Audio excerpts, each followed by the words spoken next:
आवाज़ को सुनने के लिए यहाँ पर हाई कोर्ट बार एसोसिएशन में पहुँचे हो। अब कंक्लूड करेंगे पीएससी के मैटर हैं कुछ ऐसे एग्ज़ाम के, वो हमारे जनरल सेक्रेटरी साहब यासर फारूक खान साहब YLA के या भी। पहले तो सभी पत्रकार भाइयों का मैं स्वागत करता हूं यंग लायर एसोसिएशन की तरफ से। आप बड़े शार्ट नोट पे यहां आए हो।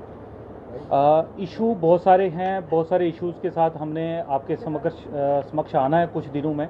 लेकिन अभी जो बहुत अर्जेंसी में जो इशू हमारे पास पिछले कुछ दिनों से आया है और उसी इशू को लेके हम आज आपके साथ बहुत शॉर्ट से जो है अपनी वार्तालाप रखेंगे। मामला पीएससी को लेके है। पब्लिक सर्विस कमीशन ने एक अभी नोटिफिकेशन निकाली है 2018 के बाद, 5 साल के बाद इन्होंने सिविल जज की पोस्टें जो थी उसकी एडवर्टीजमेंट निकाली है, जिसको एडवर्टीजमेंट निकालने के बाद बहुत शार्ट टाइम, मतलब ये 8 अगस्त को ये निकालते हैं इस नोटिफिकेशन को, और जो है इसका 28 अगस्त को इसकी नोटिफिकेशन आती है और इसका जो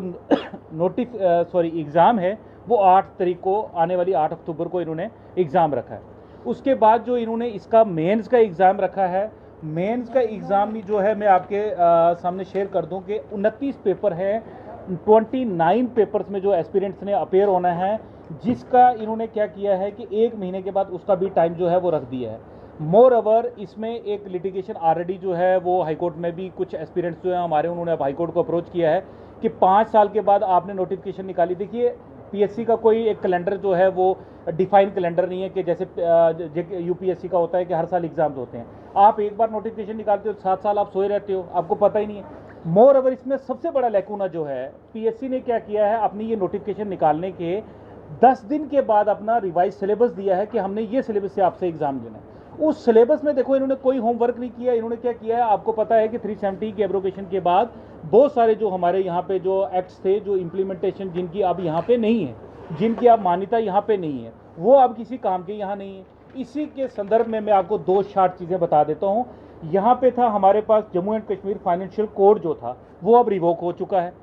इन्होंने वो डाल दिया है सिलेबस में, और यहाँ अब चलता है जनरल फाइनेंशियल रूल्स जो पूरे ऑल ओवर इंडिया में एप्लीकेबल हैं। दूसरी बात जो है, कमर्शियल एंड रेजिडेंशियल एक्ट जो है, जो एब्रोगेशन के बाद कमर्शियल और रेजिडेंशियल एक्ट जो ऑल ओवर इंडिया में चलता था वही हमारे पे भी लागू हो गया, लेकिन उसको हमारे हाई कोर्ट ने एक मैटर में स्टे किया हुआ है और इन्होंने वही होमवर्क किया नहीं। अब जब वो हाई कोर्ट में स्टे हो गया तो हमारा जो पहला था shops and rent control act जो था वो एप्लीकेबल पहले वाला ही चल रहा है। तो बहुत सारे मामलों को लेके जो हमारे पहले के एक्ट थे वो इंप्लीमेंटेड है और कुछ जो है अभी रिवोक हो गए हैं, तो सेंटर के एप्लीकेबल है। आपने ये कंफ्यूजन क्लियर कैसे करनी है, जो एस्पिरेंट्स है उसने कौन से वाले में एग्जाम के देना है, उसने किसकी तैयारी करनी है, वो आप क्लियर नहीं कर रहे हो। बहुत शॉर्ट लफ्जों में अगर आपके साथ बयान करूं तो इन्होंने अपना होमवर्क किए बिना ही ये निकाला है। मोर ओवर जो पब्लिक सर्विस कमीशन ने अपने लैंडलाइन नंबर्स, अपने कॉन्टैक्ट नंबर इन्होंने शेयर किए हुए हैं, ये कोई भी कॉन्टैक्ट नंबर पे किसी पे भी ये कॉल उठाते नहीं, किसी से कोई बात नहीं करते हैं। एस्पिरेंट्स पिछले 20 दिनों से कोर्टों के चक्कर काट रहे हैं रिप्रेजेंटेशन, और ये कोई हम ऐसे ही, हमें हवा में अभी ख्वाब नहीं आया कि हम यहाँ आ गए। हमारे पास टाइम बहुत कम बचा है क्योंकि आने वाले दिनों में छुट्टियाँ हैं। हमारे एस्पिरेंट्स जो हैं वो इस वक्त भी बेचारे वो तैयारी करें, एग्ज़ाम की प्रिपरेशन करें, या वो इन लोगों के पीछे घूमते रहें। हमने 4-5 रिप्रेजेंटेशन भी दिए। हमारे जम्मू की मीडिया ने, आपका बहुत शुक्रिया कि आपने पहले एक, हमने सिर्फ प्रेस नोट दिया था, प्रेस वार्तालाप नहीं की थी, उसमें इन्होंने क्या किया है कि एक हमारी प्रेस रिलीज जो थी उस प्रेस रिलीज के माध्यम से भी हम अपनी आवाज़ हमने पहुंचाने की कोशिश की थी, मगर टस से मस नहीं हो रहा। पब्लिक सर्विस कमीशन को हम बड़ा नम्रतापूर्वक, बड़ी हम्बली हम आपके माध्यम से ये रिक्वेस्ट करते हैं पब्लिक सर्विस कमीशन के चेयरमैन साहब से भी और सेक्रेटरी साहब से भी कि एक तो जनाब आप, ये पब्लिक ऑफिस हैं, आपके जो फ़ोन नंबर्स आपने दिए हैं इन पे आप अवेलेबल रहें, आपका कोई ऑफिशियल जो है वो अवेलेबल रहे, हमारे साथ बात करें जहां हमें ज़रूरत पड़े, किसी को भी है, हमारा मतलब कोई भी सिटीज़न हो। दूसरी बात ये है कि आपने ये निकाले हैं, जो नोटिफिकेशन आप निकालते हैं उसमें पहले आप सिलेबस पे काम किया करें। आपको पता होना चाहिए कि हमने क्या सिलेबस क्या है, तो किस सिलेबस क्या है, देना क्या है और कितने अरसे में ये एग्ज़ाम लेना है। और एक सबसे बड़ी इंपॉर्टेंट बात मैं आपको बताऊं कि 29 एग्ज़ाम्स जो ये होने हैं, और पब्लिक सर्विस कमीशन ने आज तक, आप इतिहास उठा के इनका देख लें, कभी भी 6 मंथ से पहले इन्होंने कंक्लूड नहीं किया किसी भी एग्जामिनेशन को, और यहाँ पे इन्होंने ये हौच पाच में क्यों इस चीज़ को, ये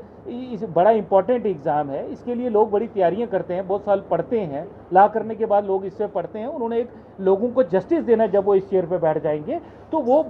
इसकी सिलेक्शन प्रोसेस जो है वो संजीदगी से होना चाहिए। ये ऐसे ही आप अनन फनन में इसको करोगे तो ये जो है हमें इसमें कुछ लग रहा है कि समथिंग इज़ फिशी। अगर पब्लिक सर्विस कमीशन आपने इस पर ये जो डेफर करे, इसको जो एग्ज़ाम का इन्होंने टाइम दिया बहुत शार्ट टाइम है, इसको ये डेफर करें और इस सिलेबस के ऊपर भी ये दोबारा से एक दफ़ा जो है संजीदगी के साथ उस पर अपना ध्यान लाएं, और उसमें अगर चेंजिंग्स की ज़रूरत है तो चेंजिंग करें, ज़रूरत है बिल्कुल है, क्लियर करें हमारे एस्पिरेंट्स को कि हमने पढ़ना क्या है, हमने कौन से पेपर में कैसे अपेयर होना है। इन्हीं बातों के साथ आज की इस पत्रकार वार्ता को हम यहाँ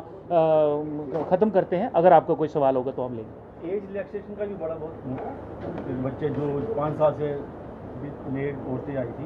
एज रिलैक्सेशन का भी था ना। देखिए, एज रिलैक्सेशन को लेके मैं इसलिए अभी बात नहीं कर पा रहा हूँ क्योंकि वो भी हमारा एक इशू था, हमारी रिप्रेजेंटेशन में वो इशू रहा है। एज रिलैक्सेशन को लेके हमारे हाई कोर्ट में लिटिगेशन जो है वो पिछले 5-6 दिनों से चल रही है, और आज भी उस पर सुनवाई जो है वो हो रही है, तो उसमें मैं अपनी टिप्पणी देने से थोड़ा सा गुरेज करूंगा, क्योंकि देखते हैं कि क्यों मैटर हाई कोर्ट के पास अभी पेंडिंग है, उसमें क्या निकल कर आता है, फिर अकॉर्डिंगली उस पर भी बात की जा सकती है।